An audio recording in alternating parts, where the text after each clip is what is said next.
السلام عليكم ورحمة الله تعالى وبركاته. مشاهدينا الكرام، مرحبا بكم اليوم فيديو جديد. تحية لكم الخوت كاملين. بالنسبة للخوت كما كتشوفوا انا غادي نغلفوا الحيط فورميكا، وعندنا واحد الصندوق بالرخامة وبالفاسك ديالو وكذلك المراية. وتحية لكم الخوت كاملين، اللي احتاج شي حاجة مرحبا والف مرحبا. بالنسبة لنا الخوت غلفنا انايا هادي فورميكا، هادي غلفنا الحيط، حطينا الصندوق كذلك. فين غادي نركب المراية غتكون بالضوء. بالنسبة لداك الساروت الخوت راه كاين فيه 3 شعلات كاينين عند اللي مختصين في الكهرباء. ساكسوار ديال الكهرباء هادر فيه 3 السوارت. مثلا تكون عندك تكون عندك 3 شعلات كاين فيه 3.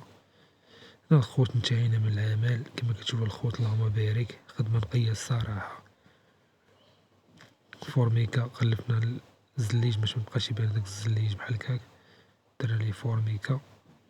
هنا الخوت كما كتشوفوا طاجيرة دوبورت هنايا،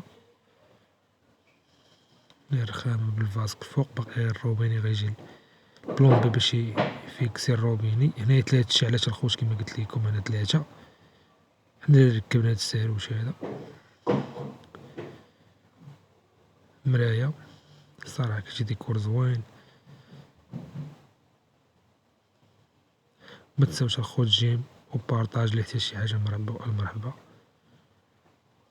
هنا الخوت درنا واحد الكورنيرة باش ميبقاش يبان الأول ديال الحرف ديال الفورميك، وكذلك على اليسار درنا واحد، شرحت هنا الكوفرجوار شرحتو باش درتو تمايا، ولا كورنير اللي شرحتي غير يكون على حساب 3 المينيم ديال الفورميك ولا 4 المينيم.